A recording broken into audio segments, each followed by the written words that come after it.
आज हम निर्णय निर्माण देखेंगे हर्बर्ट साइमन का। प्रोफेसर मार्च के अनुसार व्यापारिक संगठन में जटिल पर्यावरण में निष्पादन के समक्ष निर्णय की 3 चरणों वाली सदैव विद्यमान रहती है। पहला है बहुत सी समस्याओं में से जो उसके समक्ष है, किसी समस्या विशेष की ओर वह अपना ध्यान ले जाए। किसी समस्या विशेष की अनिश्चितता को हल करने में वह कितना समय, प्रयत्न और धन लगाए तथा समस्या के किस समाधान को वह अपनाए। और बहुत सारे विद्वानों ने कुछ परिभाषाएं दी हैं।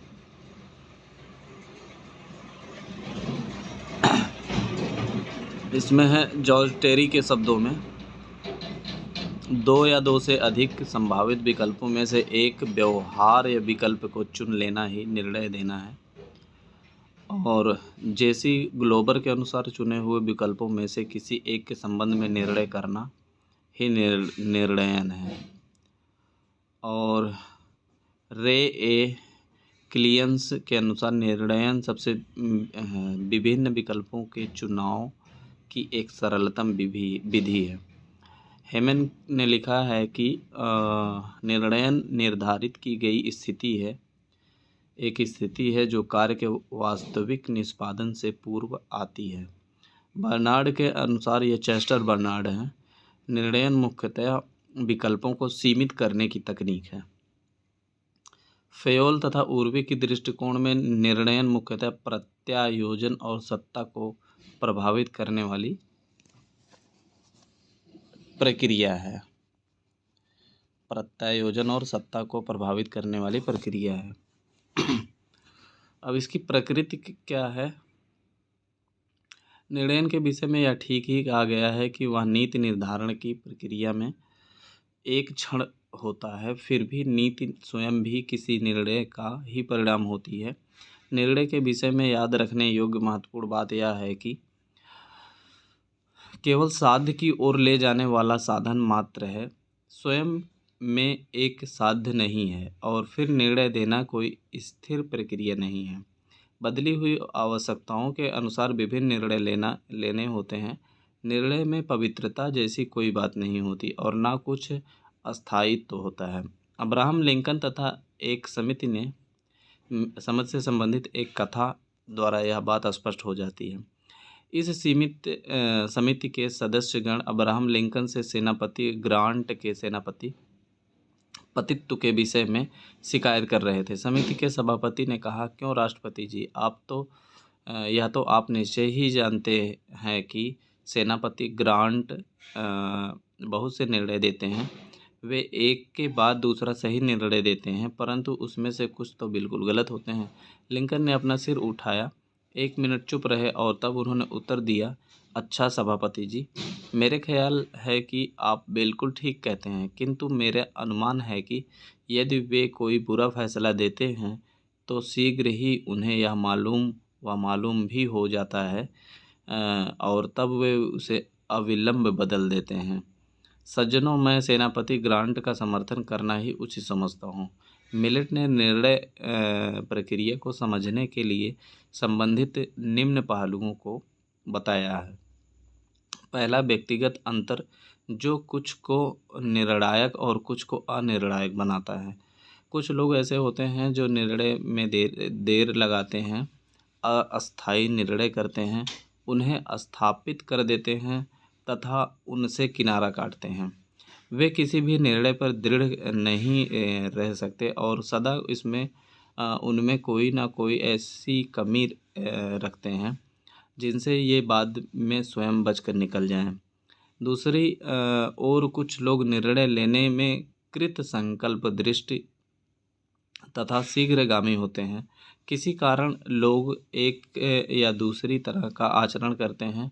यह इस अध्याय के क्षेत्र से परे की समस्या है। कदाचित सामाजिक और व्यावसायिक पृष्ठभूमि में इससे कुछ संबंध है। उदाहरण स्वरूप, वकीलों की अपेक्षा न्यायाधीशों में निर्णयात्मक प्रवृत्ति अधिक होती है। इस प्रकार यह भी अनुमान है कि बुद्धिजीवी लोग उन्हें किसी विषय का गहन ज्ञान होता है, प्रायः निर्णय देने की कम ही योग्यता रखते हैं। बर्नार्ड के विचार में नेतृत्व के मामले में अनउत्तरदायित्व शून्य, मानक समय के पाबंद नहीं, निर्णय न कर सकने वाले तथा विश्वास न दिला सकने वाले सिद्ध होते हैं। निर्णय करने में ज्ञान का योग। मिलेट के अनुसार विस्तृत तथ्यों की सावधानी के साथ संचय उनका विश्लेषण तथा व्याख्या भावी विकासों का पूर्वानुमान, मानवीय तथा भौतिक आचरण की सामान्य अवधारणाओं का प्रयोग ऐसे तत्व हैं जो निर्णय करने में ज्ञान का प्रयोग करते समय भिन्न भिन्न मात्रा में स्वप्रभावित करते हैं। निर्णय के लिए ठीक विवरण एकत्र करने हेतु सांख्यिकी, कार्य अध्ययन, वर्क स्टडी, प्रवर्तन अनुसंधान तथा प्रबंध सर्वेक्षण का प्रयोग हितकर होता है। तीसरा है सीमाएं व्यक्तिगत तथा संस्थागत जो निर्णय करने में प्रतिबंध लगाती हैं। मिलेट का मत है कि एक और निर्णय करने में उच्च आकांक्षाओं, परंपराओं तथा कार्यों को संपन्न करने वाले अभिकरण के दृष्टिकोणों को समझना आवश्यक है। दूसरी ओर प्रशासकों में निहित व्यक्तिगत रुचि एवं भावना में निर्णय करने के कार्य को सीमित कर देते हैं। हम इस अध्याय के अंत में इस पहलू पर भी विचार करेंगे। अच्छा, निर्णयकर्ता क्या होता है? Decision maker. किसी भी संगठन में निर्णय बहुत से लोगों द्वारा लिया जाता है, अतः निर्णय सहकारी रूप से सहयोग पूर्वक ही किए जाते हैं। सार्वजनिक विश्लेषण संबंधी प्रश्नों का निर्णय कदाचित ही एक मनुष्य करता है। सेक्लर हडसन के शब्दों में शासन में निर्णय करना एक ऐसा कार्य है जिसे एक से अधिक लोग मिलकर करते हैं। अकेला व्यक्ति चाहे निर्णय की घोषणा भले ही कर दे, किंतु निर्णय तक पहुंचने की प्रक्रिया में बहुत से व्यक्तियों का योग रहता है। यह कार्य राजनीतिक प्रणाली का ही एक भाग है। फिर भी जब निर्णय के अंतिम विश्लेषण का समय आता है, तब संगठन के प्रबंधक या मुख्य निष्पादक को ही अंतिम निर्णय कार्य करना होता है। कोई भी प्रशासक जो अपने पद के योग्य हो, अपने इस उत्तरदायित्व से पीछे नहीं हट सकता। या तो वह निर्णय करता है या उसे पद त्याग करना पड़ता है। व्यस्त तथा कार्यभार से दबे एक निष्पादक को निसंदेह सहायता और कर्मचारी वर्ग के सहयोग की आवश्यकता होती है। इसे ये सारी सुविधाएं प्राप्त होनी चाहिए। निर्णय देते समय प्रशासक को प्रश्न से संबंधित आवश्यक पूर्व उदाहरणों का ज्ञान प्राप्त कर लेना चाहिए और उससे प्रभावी परिस्थितियों तथा घटनाओं और उन पर निर्णय के प्रभाव का पूर्वानुमान कर लेने का प्रयत्न करना चाहिए। निर्णय के आधार, बेसिस ऑफ डिसीजन मेकिंग। निर्णय में सहायता करने वाले तथ्यों के संबंध में सभी एक मत दिख पड़ते हैं। कदाचित ऐसे कोई निश्चित आधार नहीं है।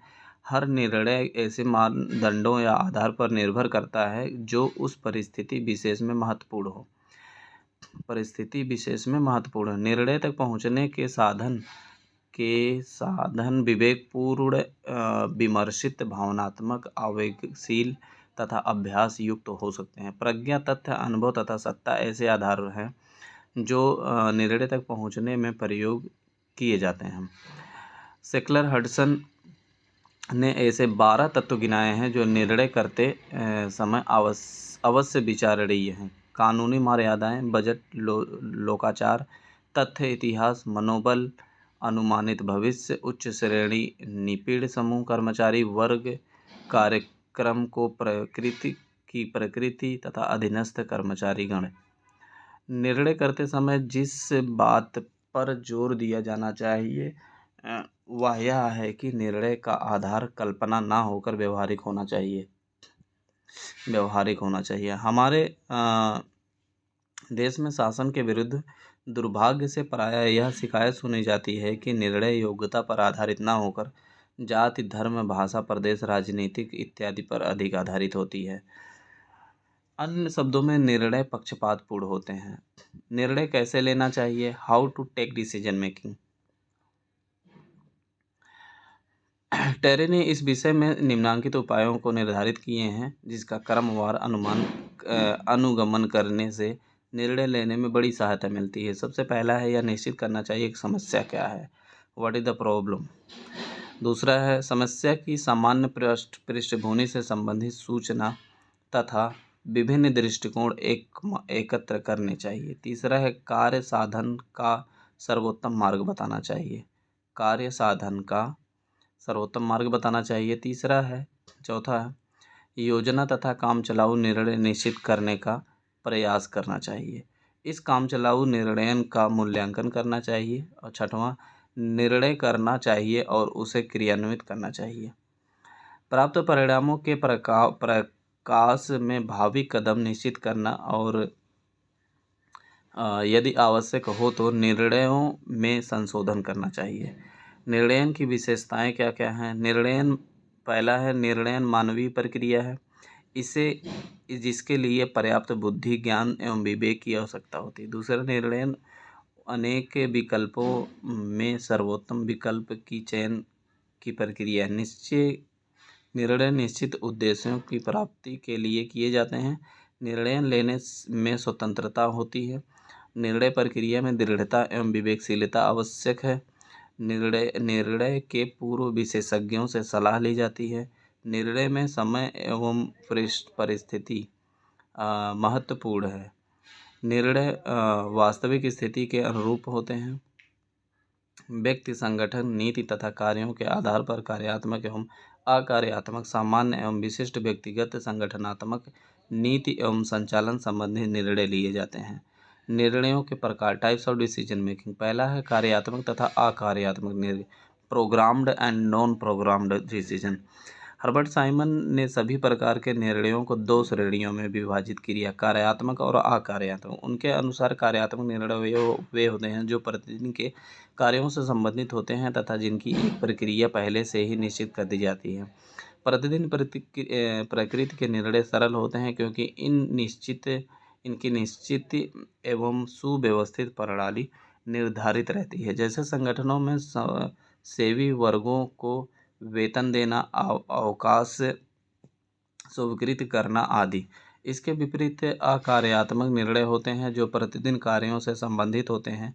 ये निर्णय कहीं विशेष परिस्थितियों के उत्पन्न होने पर लिए जाते हैं। इस प्रकार के निर्णयों की न तो प्रकृति को निश्चित किया जा सकता है और न ही कोई विधि तय की जा सकती है। सामान्य तथा विशिष्ट निर्णय, generic and unique decision. Peter and Drucker की पुस्तक द प्रैक्टिस ऑफ मैनेजमेंट के अनुसार संगठन में निर्णय दो प्रकार से लिए जाते हैं, सामान्य एवं विशिष्ट। सामान्य, इसको जेनेरिक और टेक्टफुल डिसीजन कहते हैं। निर्णयों की प्रकृति व्यापक तथा प्रतिदिन प्रकृति की होती है।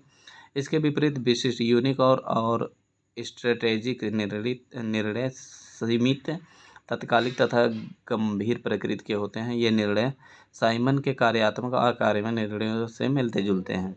संगठनात्मक तथा व्यक्तिगत निर्णय, organisational and personal decision. Chester Barnard ने निर्णयों को संगठनात्मक और व्यक्तिगत निर्णयों में विभाजित किया है। उनके अनुसार व्यक्तिगत निर्णय वे होते हैं जो कोई अधिकारी अपने व्यक्तिगत स्थिति में लेते हैं और इन निर्णयों में किसी का हस्तक्षेप नहीं होता। ऐसे निर्णय का अधिकार प्रत्यायोजित नहीं किया जा सकता। संगठनात्मक निर्णय वे हैं जो अधिकारी द्वारा अपनी पद स्थिति के कारण लिए जाते हैं। इन निर्णयों को प्रत्यायोजित किया जा सकता है। नीति तथा कार्यकारी निर्णय, पॉलिसी एंड ऑपरेशनल डिसीजन। जो निर्णय उच्च प्रबंधक द्वारा संगठन की आधारभूत नीतियों के संबंध में लिए जाते हैं और जो संपूर्ण संगठन को प्रभावित करते हैं, नीति विषयक निर्णय कहलाते हैं। संचालन संबंधी निर्णय में वे निर्णय सम्मिलित हैं जो कि कार्य करने वालों द्वारा कार्य करते समय लिए जाते हैं। एकांकी तथा सामूहिक निर्णय, इंडिविजुअल एंड कलेक्टिव डिसीजन। संगठन में एक व्यक्ति या अधिकारी द्वारा लिया गया निर्णय एकाकी या व्यक्तिगत निर्णय कहलाता है, जबकि व्यक्तियों या समूह द्वारा लिए निर्णय सामूहिक कहलाते हैं। वर्तमान जटिल और विशेषीकरण के युग में सामूहिक निर्णय का महत्व बढ़ा है। मैकफारलैंड के अनुसार समूह द्वारा लिए गए निर्णय एक व्यक्ति द्वारा लिए गए निर्णय से अच्छे होते हैं। नियोजित तथा अनियोजित निर्णय, planned and non planned decision. R K. किलियंस के अनुसार नियोजित निर्णय तथ्यों पर आधारित होते हैं, जिसमें प्रायः वैज्ञानिक रीति का प्रयोग किया जाता है, जबकि अनियोजित निर्णय अवसर आने पर लिए जाते हैं। इन निर्णयों की प्रक्रिया सरल नहीं रहती और न ही वे संस्था के उद्देश्य को पूरा कर सकते हैं। Theory of decision making, Lindblom and वृद्धि प्रतिमान।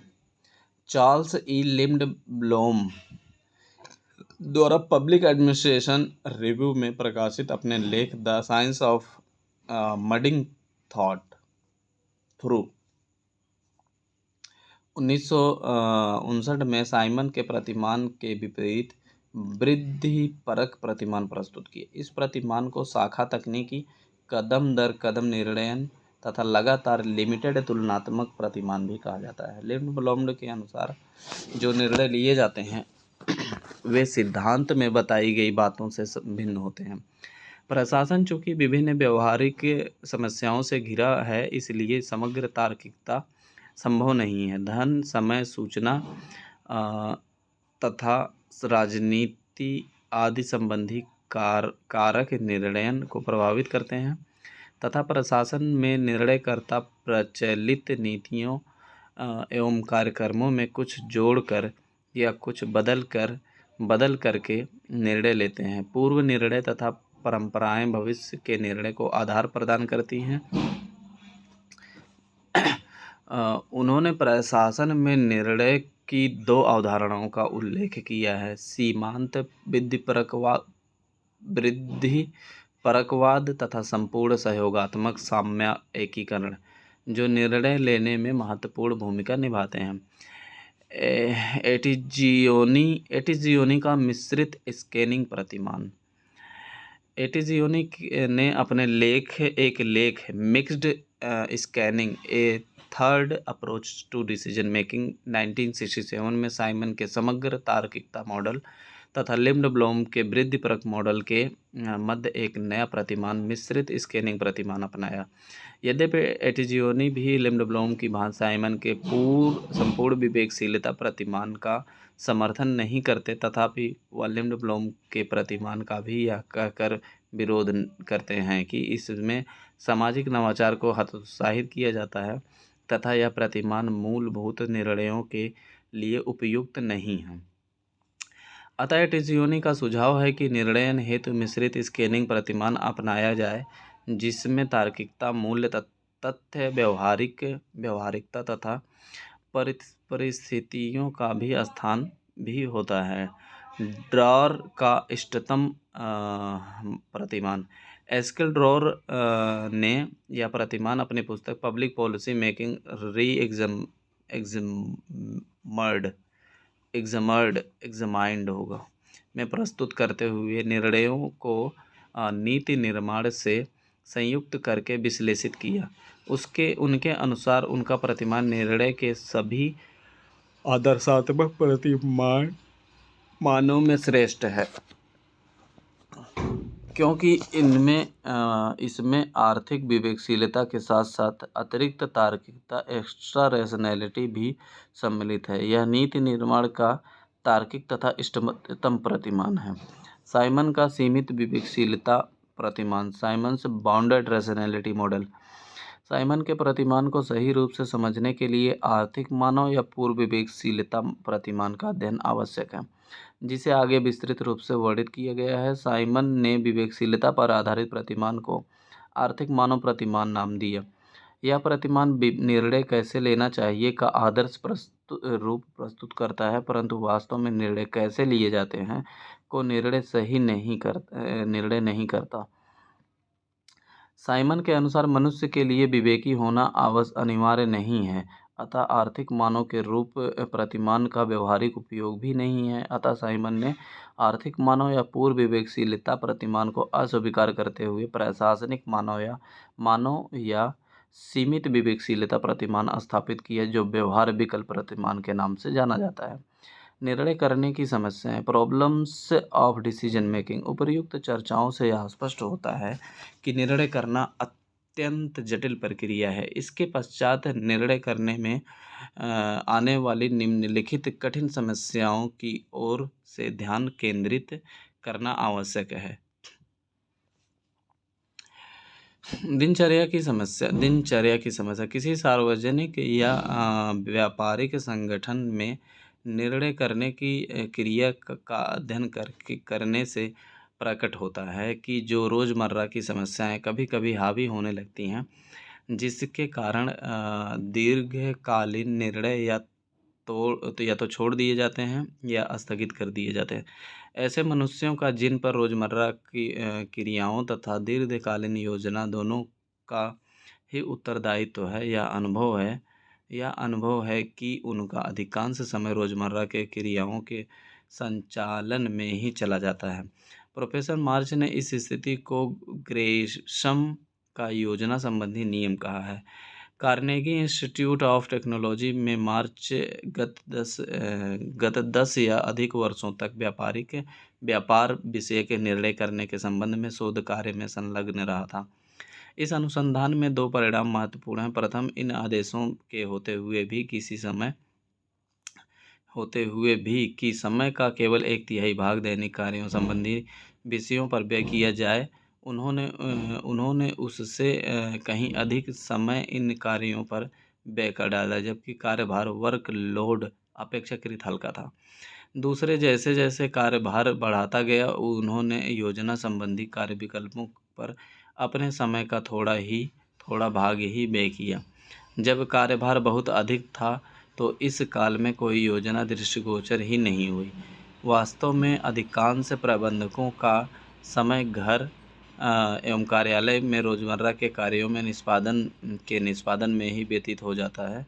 दूसरे शब्दों में, इन रोज़मर्रा के विषयों में वास्तविक दूरगामी और महत्वपूर्ण निर्णय बहुत कम हो पाते हैं। यदि पात्रों के उत्तर देने, फाइलों पर टिप्पणी करने या अधीनस्थों को निर्देश देने में सारा दिन व्यतीत होगा, तो निर्णयन हेतु समय नहीं बचेगा। कौन सी समस्या हल करनी चाहिए? लगभग प्रत्येक प्रौढ़ व्यक्ति का, चाहे व्यक्तिगत जीवन में हो या कार्यालयी जीवन में, इस प्रश्न को बहुधा सामना करना पड़ता है। जब तक समस्याएं थोड़ी या सरल हैं, प्रशासक सबको हल कर सकता है, किंतु जैसे जैसे समस्याओं की संख्या बढ़ती जाती है तथा जैसे जैसे वे जटिल होती जाती हैं, प्रशासक के सामने यह प्रश्न आता है कि उन बहुत सी समस्याओं में से कौन सी समस्याएं हल की जाए। इस प्रकार उसके किसी दिए गए निश्चित समय में कई कार्य करने होते हैं, जैसे दीर्घकालीन बजट का अनुमोदन करना, किसी अन्य सरकारी अभिकरण को भेजने के लिए पत्र लिखवाना, किसी सम्मेलन के लिए उद्घाटन भाषण तैयार करना तथा टेलीफोन का उत्तर देना। ऐसे अन्य अवसर आते हैं जब समस्याएं अपेक्षाकृत कठिन तथा अधिक महत्व की होती हैं। ऐसे ही समस्या यह निश्चित करते समय उठ खड़ी होती है कि देश के लिए योजना तैयार करने में किन विषयों को प्राथमिकता दी जाए। ऐसी दिशा में प्रतिद्वंदी मांगें और पारस्परिक विरोधी दबाव होते हैं। साधनों की तुलना में मांगें अधिक होती हैं। निःशुल्क तथा अनिवार्य शिक्षा के लिए अधिक स्कूल या अधिक अस्पताल होने चाहिए, या उच्चतर शिक्षा का विकास करना चाहिए, अधिक सड़कें होनी चाहिए, या अतिरिक्त रेलवे लाइनें होनी चाहिए, अधिक इस्पात के कारखाने होने चाहिए, या खाद्य के कारखाने। ये प्रश्न योजना बनाने वालों को हमेशा परेशानी में डाले रहते हैं। ठीक निर्णय क्या है? प्रश्न यह है कि निर्णय की प्रकृति पर अधिक ध्यान रखा जाए तथा उनमें निहित भावना का पालन किया जाए। मार्क्स के अनुसार किसी बड़े संगठन में ऐसे किसी एक महत्वपूर्ण निर्णय की ओर संकेत करना कठिन होता है जो कि ऐसी प्रवर्तन रीति का किन्हीं अंशों में प्रयोग किए बिना ही प्राप्त हो जाए, जो क्षेत्र तथा कर्मचारी वर्ग के कागजों का समर्थन, संतुलन, समीक्षा तथा सहमतियों समर्थन क्षेत्रों एवं कर्मचारियों के कागजात पर आधारित हों। प्रक्रिया संबंधी या उपागम उस समय स्वतः व्यर्थ हो जाता है जब निर्णय की सच्चाई को निश्चित करने के लिए मानदंड के रूप में इसका प्रयोग किया जाता है। किसी भी निर्णय का मूल्यांकन करने में उचित माध्यम थ्रू प्रॉपर चैनल, गुजरती प्रक्रिया, कार्यकुशलता तथा और मितव्ययिता निसंदेह महत्वपूर्ण है। निसंदेह महत्वपूर्ण है। किंतु सही निर्णय के लिए कटौती अधिक श्रेष्ठ होनी चाहिए। सामान्य हित, संविधान की आत्मा तथा नैतिक सिद्धांत से यह मेल खाती होनी चाहिए। इससे कम किसी भी चीज़ से काम नहीं चल सकता। अभिनति की समस्या। निर्णय देने की प्रक्रिया में कदाचित सबसे बड़ी समस्या कठिनाई तब आती है जब उसमें अभिनति यानी बाइस का तत्व प्रवेश कर जाता है। अभिनति का अर्थ है कुछ तिरछा या एक ओर झुका हुआ। जब किसी व्यक्ति का मत या विचार सशक्त ढंग एवं पक्षपातपूर्ण रूप में एक ओर झुके हुए प्रतीत हो तो उसे अभिनति कहा जाता है। कई बार यह झुकाव जानबूझकर तो कई बार अनजाने में भी अभिनति का शिकार रहता है। अभिनति के कारण यानी बायसनेस के कारण निर्णय में विवेकशीलता का समावेश कठिन हो जाता है। पक्षपात बाइस का नामो निशान मिटा देना प्रशासन में विवेकशीलता संबंधी सामान्य समस्या का एक अंग है। सरकारी अधिकारी जिनमें सभी स्तरों पर सभी अधिकार क्षेत्रों के राजनीतिक प्रधान सम्मिलित हैं, समाज की नैतिकता की पुकार को सुनता है और अपने पद के अनुरूप वह समाज की नैतिकता को निर्धारित करता है। सार्वजनिक अधिकारी होने के नाते वह निरंतर लोक विश्वास बनाए रखने के लिए उत्तरदायी होता है। वस्तुतः उसका यह कार्य है कि वह अपने व्यक्तिगत दृष्टिकोणों और कार्यकलापों का अपने पद के उत्तरदायित्वों तथा कर्तव्यों से तालमेल बैठाए। जनता को यह आशा करने का अधिकार है कि सभी सरकारी अभिकरण एक स्वतंत्र तथा वस्तुनिष्ठ आधार पर कार्य करें। अन्य समस्याएं निर्णयन के कार्य क्रम में प्रायः प्रबंध एक निर्धारित नहीं कर पाते हैं कि कौन सी समस्या पहले सुलझाई जाए। प्रत्येक संगठन में तथ्यों, सूचनाओं, आंकड़ों का एकत्रण तथा संग्रहण की अपनी सीमाएं होती हैं। कई बार समस्या अपने आप में इतनी जटिल, अस्पष्ट और बहुआयामी होती है कि उसकी और छोर ढूंढना मुश्किल हो जाता है। लोक प्रशासन में राजनीतिक हस्तक्षेप तथा संसाधनों की कमी भी निर्णयों को प्रायः प्रभावित करती रहती हैं।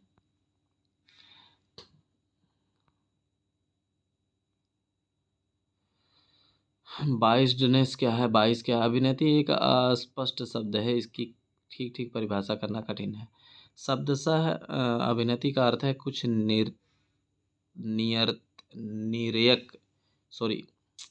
कुछ तिर्यक या तिरछा झुका हुआ। लाक्षणिक भाव से इसका अर्थ है किसी एक ओर झुका हुआ या प्रभाव या किसी और अनुचित रूप से झुका हुआ। यह दृष्टिकोण पूर्वाग्रह या पक्षपात का रूप ग्रहण कर सकता है। पूर्वाग्रह एक ऐसा प्रतिकूल मत या भावना है जो पहले से बिना जाने, बिना सोचे या बिना तर्क के बन जाती है। दूसरी ओर पक्षपात एक मानसिक पक्षपोषण है। यह एक अनुकूल एवं पूर्व प्रवृत्ति है। इस प्रकार अभिनति अनुकूल या प्रतिकूल होती जाती है। अब इसके आगे देखते हैं अभिनति के लक्षण। पहला, अभिनति को अनैतिकता विहीन आचरण नहीं समझना चाहिए। नैतिकता विहीन आचरण नहीं समझना चाहिए। अनुग्रह, पक्षपात, सौदेबाजी तथा भ्रष्टाचार के अन्य रूप लोक अधिकारी द्वारा जानबूझकर किए गए कार्यों के परिणामस्वरूप उत्पन्न होते हैं। अभिनति, जैसा पहले बताया गया है कि प्रायः अचेतन या सुचेतन होती है। दूसरे पद संबंधी अभिनति या व्यक्तिगत अभिनति के बीच भेद भी सावधानीपूर्वक समझ लेना चाहिए। किसी प्राधिकारी की पद संबंधी अवनति उस कर्तव्य में निहित रहती है जो उसे सौंपा जाता है। जब यह सब कुछ या कुछ व्यक्तियों के समूह में के अनुकूल या प्रतिकूल प्रस्तुत की जाती है, तब यह वैयक्तिक बन जाती है, पर्सनल। लोकेशन ऑफ बाइस्ड अवनति कहाँ या निर्णयकर्ता पर उन आदर्शों पर निर्भर है जो उसने अपने समय निर्धारित कर रखे हैं। अवनति को ढूंढ निकालने का प्रथम तरीका यह है कि हम देखें कि कोई निर्णय स्थापित निर्णयों, प्रक्रियाओं, आदर्शों तथा परंपराओं के अनुसार लिया गया है अथवा नहीं। दूसरा, यह पता लगाना चाहिए कि निर्णय वस्तुनिष्ठ आधार पर लिया गया है या आत्मनिष्ठ आधार पर। अंत में यह भी परीक्षण होना चाहिए कि अधिकारी का कार्य किसी निष्पक्ष एवं स्वतंत्र अधिकारी के सामने न्याय संगत ठहराया जा सकता है या नहीं। यहाँ तक चेतावनी देना अनुचित न होगा। अवनति को ढूंढ निकालने की प्रवृत्ति इतनी कठिन होनी चाहिए कि वह प्रशासन का नैतिक पतन कर दे और